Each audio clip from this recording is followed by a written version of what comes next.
आप सभी विद्यार्थियों का बेटी शाहानी नवीन हिंद हाई स्कूल के ऑनलाइन क्लास में हम स्वागत करते हैं। 9th स्टैंडर्ड साइंस के भाग 2 की ओर हम चलते हैं। आप सभी विद्यार्थियों को हम लोग जानते हैं कि इस परिसर में, हमारे पुणे में, महाराष्ट्र में, भारतवर्ष में कोरोना वायरस की समस्या है और ऐसे समय में आप निश्चित ही यहाँ पर सुरक्षित हैं। आप अपने घरों में सुरक्षित रहिए। आपके पेरेंट्स, इन सभी को आपका सहकार्य की आवश्यकता है। लेकिन स्कूल प्रारंभ हो चुकी है और इस हफ्ते के इस तीसरे दिन जब हम स्कूल में यहाँ पर ऑनलाइन बैठे हुए हैं तो आपके हाथों में मोबाइल है और इस मोबाइल पर आप पढ़ाई करने जा रहे हैं और उसमें आप साइंस 2 इस विषय की ओर चल रहे हैं। फिर से मैं आपको ये कहना चाहूँगा कि इन दिनों में बाहर न जाएं, सभी प्रकार की सावधानी बरतें और अपने हाथों को सैनिटाइज करें, बाहर मास्क लगाकर ही जाएं और साथ में यही कोशिश करें कि हम लोग इस कोरोना वायरस से सुरक्षित रहें, क्योंकि अगर हम सुरक्षित हैं, जान है तो जहान है। और इसीलिए स्कूल आपके पढ़ाई का नुकसान न हो, इसके लिए आपके घर तक इस ऑनलाइन क्लासेस को लेकर आया। अब हम आपके घर तक आए हैं तो आपका भी कर्तव्य है कि हमारा आप स्वागत करें। जी हाँ, हमारा स्वागत करें मतलब हमारी जो पढ़ाई आप तक पहुंच रही है उसको आपने वेलकम करना है और उसको सीखना है, क्योंकि जो कुछ हम लोग अलग अलग विषय जो आपको पढ़ा रहे हैं वे सभी आपके परीक्षा में आने वाले और 9वीं से 10वीं में पहुंचाने वाले विषय है। और अभी 8वीं जैसा नहीं है कि सभी विद्यार्थी प्रमोट हो जाएं। 9वीं में अगर आप ध्यान नहीं देंगे तो आपको दोबारा 9वीं में बैठना पड़ सकता है। और इसीलिए इस कठिन समय में कोई भी पीछे न रहे, हिम्मत न हारे, पढ़ाई भी अच्छी करें, अच्छी तरह तरक्की करें और दिखा दें अपने माँ बाप को और समाज को कि यस, इन दिनों में हम यदि अच्छी पढ़ाई कर सकते हैं तो हम जिंदगी में कभी भी नाकामयाब नहीं हो सकते। तो आइए हम आज के इस विषय की तरफ बढ़ते हैं। वनस्पति का वर्गीकरण, ये साइंस 2 का पहला भाग है। साइंस 2 का ये पहला चैप्टर है और इस चैप्टर के द्वारा हम ऑलरेडी इस पढ़ाई को प्रारंभ करने जा रहे हैं। साइंस 1 की अलग नोटबुक बना रही है, आपको 8वीं में बताया है और फिर 9वीं में अब ये करना भी है और साइंस 2 की अलग नोटबुक बनानी है। और साइंस 2 में आपने इस पार्ट को, पहला पार्ट लिख कर फुल स्केप की नोटबुक में अब जैसे जैसे मैं आपको इंस्ट्रक्शन देने वाला हूं, आपने उस हिसाब से उसे पढ़ना है। तो साइंस 2 में जब हम अब आगे की ओर चल रहे हैं तो फिर से हम आपको यही शुभकामना देना चाहते हैं कि पढ़ाई ये कठिन है। 9वीं की पढ़ाई है, साइंस के 2 भाग हो चुके, दुगनी पढ़ाई आपसे अपेक्षित है। आपने नोटबुक बनाए, आपका होमवर्क करें, आपको जो जानकारी दी वो सब करने, साथ में आपकी प्रैक्टिकल है तो प्रैक्टिकल की नोटबुक आएगी, असाइनमेंट की नोटबुक आएगी, साइंस 1 का अलग, साइंस 2 का अलग, प्रोजेक्ट आपको देने हैं और ये सब मिलाकर साइंस के मार्क, इंटरनल मार्क काउंट किए जाते हैं। पर ध्यान रहे, आपका नोटबुक और असाइनमेंट इसके भी 20% मार्क्स है। जो नोटबुक असाइनमेंट अच्छा बनाता है वो कभी भी फेल नहीं हो सकता है। तो समय पर काम कीजिए और जो कुछ आपको ऑनलाइन या आपको ग्रुप पर दिया जाता है वे सब वीडियो देखें और काम पूर्ण करें। और मुझे अपेक्षा है कि जो अभी आप इस कक्षा में बड़े विद्यार्थी हैं, समझदार विद्यार्थी, हालात को, परिवार की अवस्था को समझते हैं, माँ बाप की तकलीफें और कठिन समय में जो हालात है वो समझ रहे हैं। और इसलिए हम एक करके दिखाएं कि माँ बाप को तकलीफ न देते हुए, पेरेंट्स को तकलीफ न देते हुए इस पढ़ाई के द्वारा ये दिखाएं कि मम्मी डैडी हम घर पर हैं लेकिन अच्छे एक बच्चे बनकर घर पे रहेंगे, अच्छी पढ़ाई करेंगे। और अगर आप ऐसा करते हैं तो माँ बाप की इस तकलीफ के दिनों में बहुत बड़े खुशी का कारण आप होंगे। उन्हें एक दिली समाधान मिलता है कि नहीं, मेरा बच्चा ऐसे समय में भी पढ़ रहा है। आपके हाथों में मोबाइल, डाटा उन्होंने दिया है, सभी कुछ महंगा है, आसान कुछ नहीं है, लेकिन इसका फायदा अगर आप उठाते हैं तो उनके शरीरों का निश्चित ही एक अच्छा प्रतिफल आप उन्हें दे रहे हैं। तो आइए हम भी खुश रखें, टीचर को भी खुश रखें, आप अपने आप को भी इस मुसीबत के समय में आनंदित रखें और इसीलिए पढ़ाई की ओर हम बढ़े। इस तरफ हम देखेंगे 8th स्टैंडर्ड में हमने सजीव देखे थे, और सजीव में हम लोगों ने देखे थे कि सजीव जो होते हैं वे सजीव और निर्जीव इस प्रकार से होते हैं। और सजीव के आपको मालूम है कि दो भाग होते हैं, एक वनस्पति और एक प्राणी।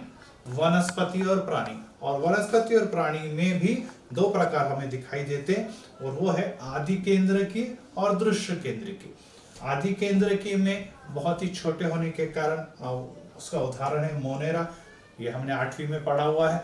लेकिन दृश्य केंद्र की जो दिखाई देने वाली कोशिकाओं से बने होते हैं, जो बड़े होते हैं आकार में, जो विदाउट सूक्ष्मदर्शी देखे जा सकते हैं, उनमें एक कोशिकाएं हो सकती है या बहु कोशिकाएं होती है। ये एक कोशिकाएं भी बहुत ही सूक्ष्म आकार के होते हैं, और उसके अंतर्गत प्रोटिस्टा ये प्रकार के सजीव पाए जाते हैं। लेकिन बहु कोशिकाओं में अब हमें दो प्रकार दिखाई देते हैं, जो हम पिछली कक्षाओं में पढ़ चुके, कोशिका युक्त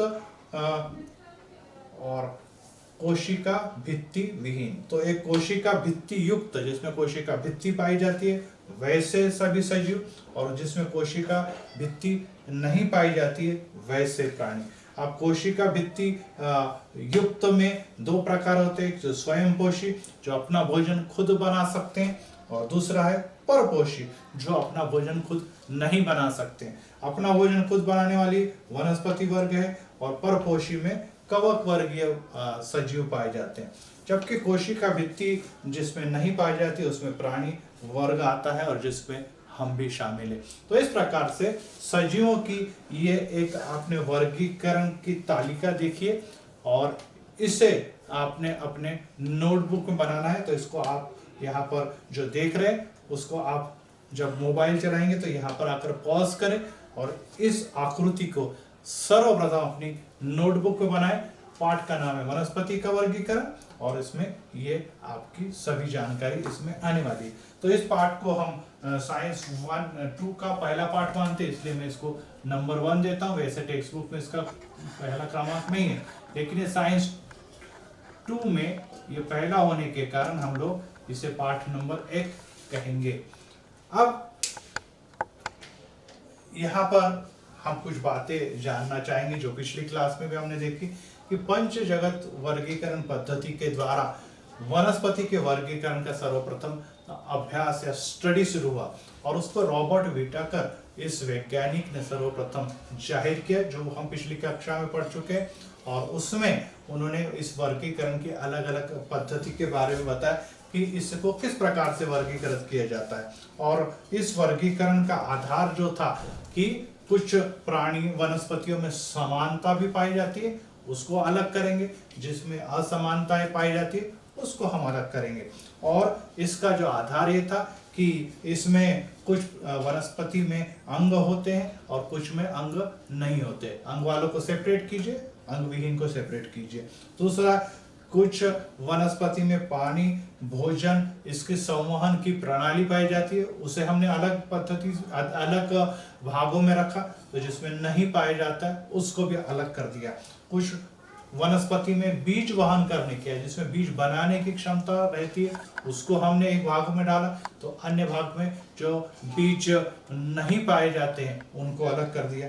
और फिर उसके बाद कुछ में बीज और फल अंदर की तरफ, मतलब फल के अंदर या फूलों के अंदर पाए जाते हैं, उनको हमने अलग किया।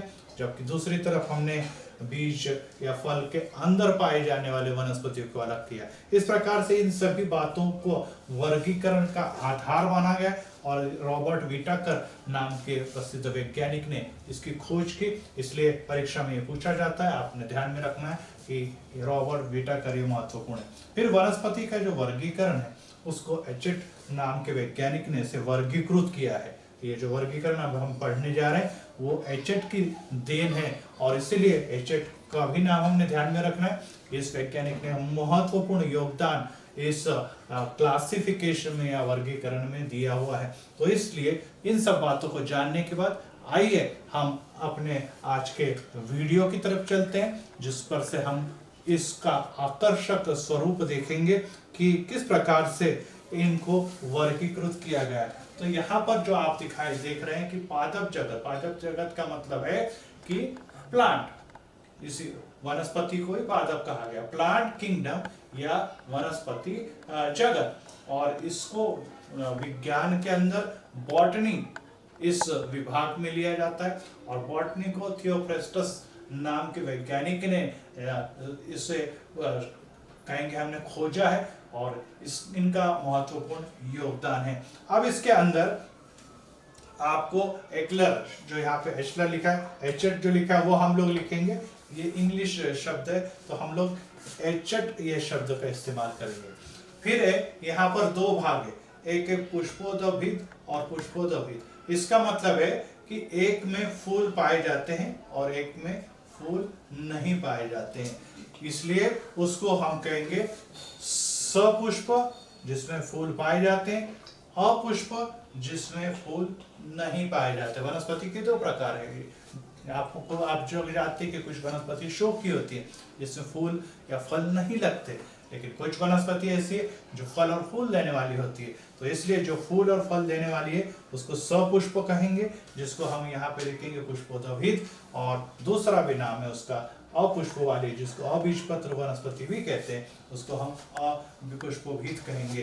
तो आगे हम बढ़ते हैं। इस प्रकार की वनस्पति का अध्ययन करते समय हम और आगे जा रहे हैं।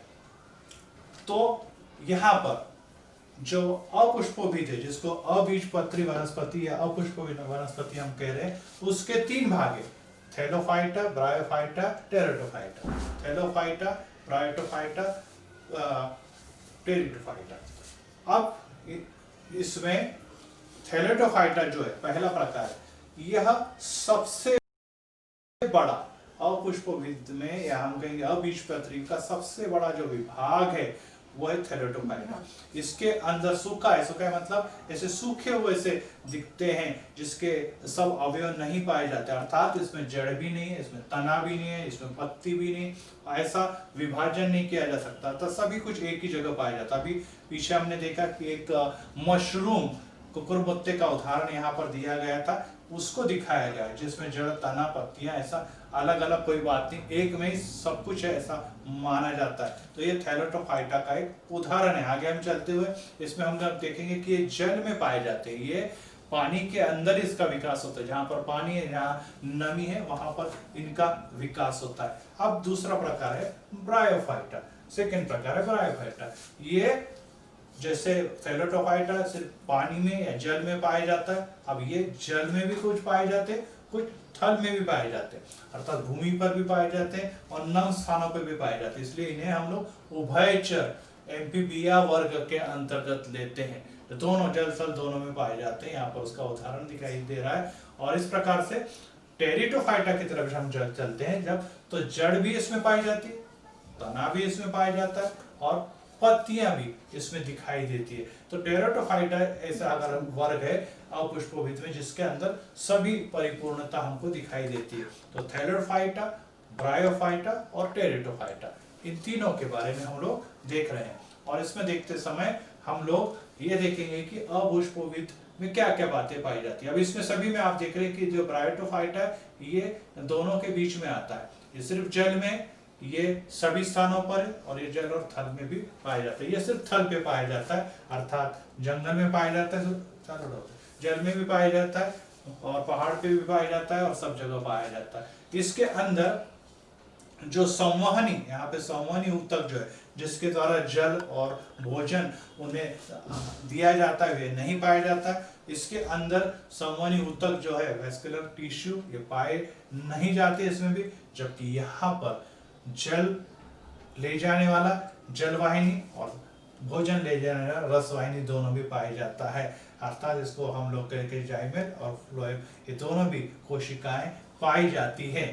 अब थैलेडोफाइटा में हम आ जाए तो यहाँ पर उसके इस थैलेडोफाइटा के चार प्रकार दिखाई देते हैं। पहला है शैवाल, दूसरा है कवक, और फिर से शैवाल, कवक, लाइकेन और जीवाणु। पहला है थैलेडोफाइटा में शैवाल, कवक, लाइकेन और जीवाणु। अब थैलेडोफाइटा में हम लोग शैवाल को देख रहे हैं। तो शैवाल जो है, आप लोगों ने देखा रहेगा कि ये बारिश के दिन आ चुके हैं और यहाँ पर उनको काई दिखाई देती है, हरे हरे रंग की काई दिखाई देती है। ये काई शैवाल के अंतर्गत आती है, जिसमें थैलेडोफाइटा का उदाहरण है। और इसके उदाहरण है सरगासन, प्यूपलम, लेमिनेरिया, ग्लोरिया और अल्वा। और इस प्रकार के ये शैवाल जो होते हैं ये पाए जाते हैं और इसको हम लोग याद कर सकते हैं।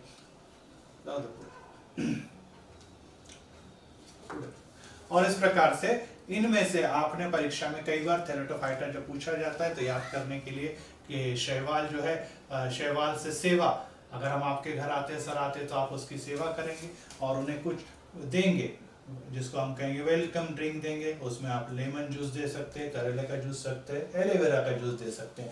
तो शैवाल सेवा करने वाला होने के कारण इसका पहला उदाहरण आप सेवा से सरगासन बना सकते हैं। फ्यू का मतलब कुछ मतलब फ्यूकस, फ्यू का फ्यूकस, लेमन से लेमिनेरिया बनाएंगे, करेला है तो कोरेला बनता है, और एलोवेरा का जूस अगर आप ध्यान में रखते हैं तो उससे आपको अल्वा याद करने में आसानी होगी। इस प्रकार से शैवाल के जो ये 5 प्रकार हमें दिखाई देते हैं या उदाहरण दिखाई देते हैं वो महत्वपूर्ण है, और इसके द्वारा टिंचर बनाया जाता है या कुछ दवाइयां भी बनाई जाती है। अब ब्रायोफाइटा की तरफ जाएंगे।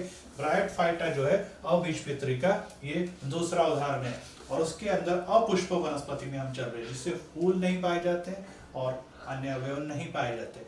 हॉर्नवॉर्ट, मोस और लिवरपॉट, इसके 3 यहाँ पर प्रकार है। अब इसके उदाहरण अगर हम देखने जाए तो एंथोसिरोस, फियोसिरोस, डेनसिरोस, मेगासिरोस, ऐसे उदाहरण है, परीक्षा में कई बार पूछे जाते हैं तो आपने ध्यान में रखना है। मोस में स्पेक्ट्रम और रिक्सिया, ये रिक्सिया आपने विशेष देखना है क्योंकि इसकी आकृति परीक्षा में पूछी जाती है, तो हम रिक्सिया की क्या आकृति आपको बनाने के लिए देने वाले, इसकी प्रैक्टिस हम लोग करेंगे। तो इस प्रकार से ब्रायोफाइटा के 3 उदाहरण हम यहाँ पर देख रहे हैं, हॉर्नवॉर्ट, मोस, लिवरपॉट, और इन तीनों उदाहरणों को आपने पूछा जाता है आगे। तो यहाँ पर रिक्सिया का एक उन्होंने उदाहरण दिया है कि लीवर में पाया जाता है, इसलिए उसको याद करने के लीवर अगर रिस्क में हो तो वो काम नहीं कर सकता, इसलिए उसको लिवर पार्ट याद करने के लिए यहाँ पे जो मोस मतलब यहाँ पे गोली लगने के बाद जो भेजा जो बाहर निकलता है उसको इंग्लिश में कहा जाता है सेप, तो इसलिए उसको सेप्नम ऐसा नाम दिया हुआ है। तो याद करने का ये कुछ तरीका यहाँ पर बताया गया है। हॉर्न से यहाँ पे हॉर्न अगर आप देखेंगे तो हॉर्न से अपने को हॉर्नवर्ड ये याद करने में आसानी होती है। अब ये मोस में से स्पेक्ट्रम, ये बहुत इंपॉर्टेंट है क्योंकि इसमें मोस आप लोगों ने कई बार देखा कि सोखता रहता है, जो एक वनस्पति होती है जिसे हम हाथ पैर स्वच्छ करते हैं और वो पानी को शोषित करता है, और इसीलिए ये कहा जाता है कि 18 गुना अधिक पानी जो है अपने नॉर्मल ठोस पदार्थ से सोख सकता है, इसलिए उसे मोस ये नाम भी पड़ा हुआ है। अब एक तीसरा प्रकार अबीजपत्री में टेरिटोफाइटा। टेरिटोफाइटा के उदाहरण है लाइकोपोडियम, फर्न और एक्विसेटम। तो फर्न की आकृति भी आपको दी जाएगी, फर्न पर भी प्रश्न हमेशा पूछा जाता है। और आगे तो अभी लाइकेन के लिए, लाइक फैन के लिए उन्होंने फर्न, तो ये एक उदाहरण उन्होंने बताया कि कैसे याद करें, लाइक से लाइकेन बनता है। अब है पुष्पोद्भिद अर्थात है बीजपत्री वनस्पति। अब बीजपत्री भाग की ओर चलते हैं। अभी तक पीछे जो हमने देखा है वो अबीजपत्री जिसमें पुष्प नहीं लगते और उसमें ये 3 प्रकार थे। अब पुष्पोद्भिद अर्थात बीजपत्री सपुष्प वनस्पति में क्या क्या बातें होती है, अगर हम उसकी ओर जाएंगे तो कौन कौन सी बातें होती है ये हमें देखना है। तो हम लोगों ने कुछ बातों को समझ लेना है कि बीजपत्री वनस्पति में अनावृत्त बीजी पाई जाती है और आवृत्त बीजी पत्री पाई जाती है। अनावृत्त बीजी पत्री में कौन कौन से प्रकार है ये अब हम देखेंगे। आवृत्त बीजी प्रकार में भी एक बीजपत्री और द्विबीजपत्री, हमने 8वीं में भी देखा है कि एक बीजपत्री और द्विबीजपत्री क्या होते हैं, इसको उदाहरण हमें बताने हैं। तो इस प्रकार से अब हम फिर से बीजपत्री की ओर चलते हैं। इसमें पूर्ण विकसित मतलब आपको जड़ स्पष्ट दिखाई देती है, उसमें तना जो रहता है बीच में जो पाया जाता है वो दिखाई देता है, इसमें फल दिखेंगे, आपको फूल दिखेंगे, बीज दिखेंगे, अर्थात दूसरी भाषा में हम कहेंगे कि परिपूर्ण वनस्पति है। और इसमें जो आपको संवहन ऊतक है, जो जल वाहिनी कहलाता है, और रस वाहिनी जो जल ले जाने वाला ऊतक है, और रस ले जाने वाला, तो भोजन ले जाने वाले ऊतक भी पूर्ण विकसित अवस्था में पाए जाते हैं। अब इसके अंदर आवृत्त बीजी और अनावृत्त बीजी, ये दो प्रकार पाए जाते हैं। अब आवृत्त बीजी अनावृत्त बीजी में होता क्या है, जो बीजों के ऊपर आवरण नहीं होता, अर्थात बीजें खुली होती है। दूसरी भाषा में जैसे आपने देखा कि फलों के अंदर बीज पाए जाते हैं, मूंगफली या हम आम, इसके बीज फल के अंदर पाए जाते हैं। अमरूद अपन लेंगे, उसके बीज उसके अंदर पाए जाते हैं, लेकिन इसमें बीज अंदर नहीं बल्कि बाहर पाए जाते हैं। इसके उदाहरण हम देखेंगे अभी। आवृत्त बीज ये सभी को मालूम है कि बीज के ऊपर आवरण होता है, फल का हो सकता है, फूल का हो सकता है, या अन्य कोई होता है, और यह फल के अंदर पाए जाते हैं। तो इस प्रकार से हमने ये देखा। अब अनावृत्त बीजी के अंदर उदाहरण जो है सिक्योया, साइकस और पाइनस, ये इसके उदाहरण हैं। और इस उदाहरण के द्वारा परीक्षा में कई बार पूछा जाता है कि अनावृत्त बीजी के उदाहरण, तो याद करने के लिए सिखाया से सिकोया, सही से मतलब साइकस, पहनना पाइनस, मतलब कपड़े पहनना हमको जो सिखाया, सही अच्छी तरह से सिखाया अपने माँ पिता ने, इसलिए सिखाया इसे साइकस, सही मतलब साइकस। और विश्व का सबसे लंबा पौधा जिसकी ऊंचाई 120 मीटर होती है, 120 मीटर होती लगभग, हम कहेंगे कि ये 100 मंजिल इमारतों की बराबर भी हो सकता है। ये देखिए यहाँ पर आकृति दिखाई दे, 100 मंजिल या 80 मंजिल इमारती इतनी बड़े इसकी ऊंचाई हो सकती है। ये सिकोया नाम का पौधा है, जो रेडवुड ऑफ कैलिफोर्निया के रूप में भी जाना जाता है। लेकिन इसके अंदर क्या पाया जाता है, इसके अंदर सब कुछ पाया जाता है, लेकिन इसके अंदर पुष्प नहीं पाए जाते, अर्थात वो सिर्फ तने के रूप में दिखाई देगा, फल पुष्प बीज नहीं दिखाई देंगे। और एक है साइकस, ये आपने कई बार अपने गार्डन में भी देखा होगा किस प्रकार से वो एक नीचे तने है और उसके ऊपर सिर्फ पत्तियां पत्तियां पत्तियां लगी हुई है, उसमें टहनियां नहीं होती।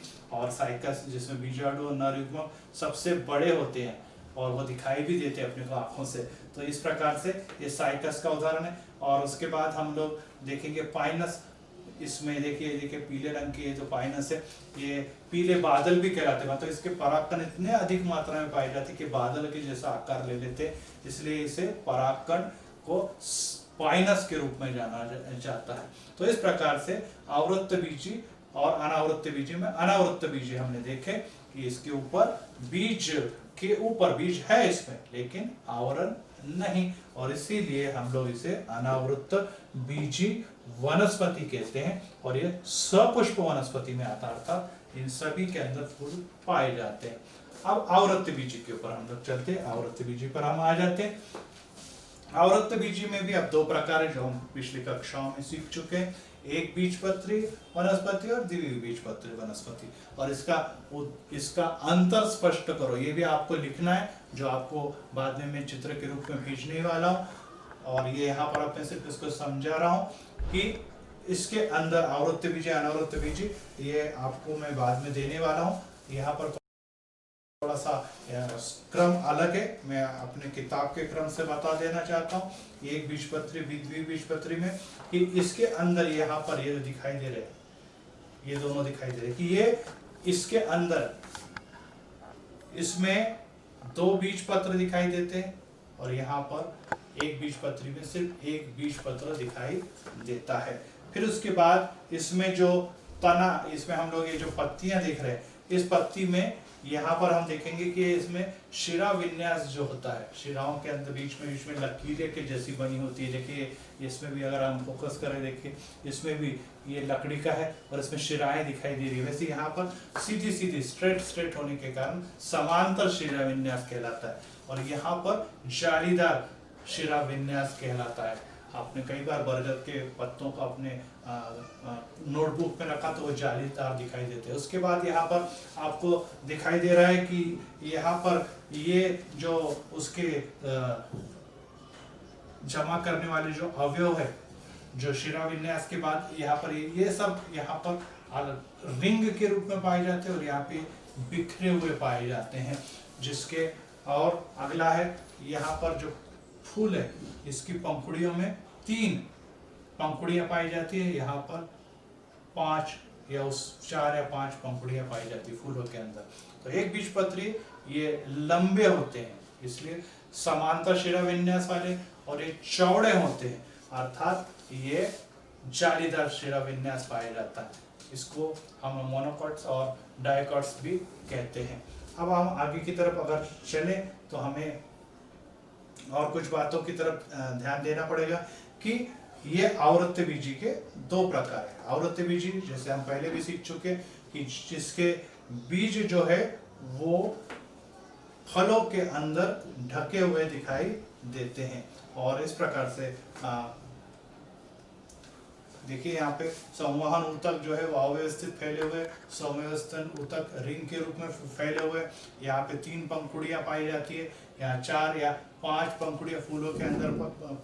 ये लंबे अर्थात समांतर होते, ये चौड़े अर्थात जालीदार विन्यास वाले होते। इसमें एक बीज पत्री, इस एक बीज पत्री में सिर्फ एक बीज पत्र पाया जाता है, जबकि इसमें 2 बीज पत्र पाए जाते हैं जो इस प्रकार से खुलते हैं। आप आम का आपने देखा होगा या आपने कई बार चना देखा होगा, उसके 2 भाग बीज के अंदर दिखाई देते हैं। और इस प्रकार से हमने आवृत्त बीजी के यहाँ पर 2 प्रकार भी देखे हैं, और इस प्रकार से हमने ये कुछ जो बातें सीखी उसको हम लोग फिर से एक बार दोहरा लेंगे, और फिर उसके बाद जो कार्य मैं आपको देने जा रहा हूँ उस कार्य की तरफ जाएंगे। तो फिर से मैं आपको दिखाया जाऊंगा 8वीं में सजीवों के 2 प्रकार देखे, आदि केंद्रिकीय, दुष्य केंद्रिकीय।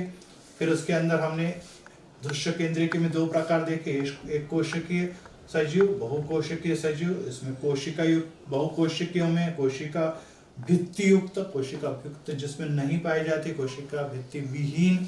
फिर इसके बाद कोशिका युक्त में स्वयं पोषी और परोपोषी, तो कोशिका भित्ति विहीन में प्राणी वर्गी पाए जाते हैं। और अब हमने वनस्पति के वर्गीकरण को पढ़ना शुरू किया।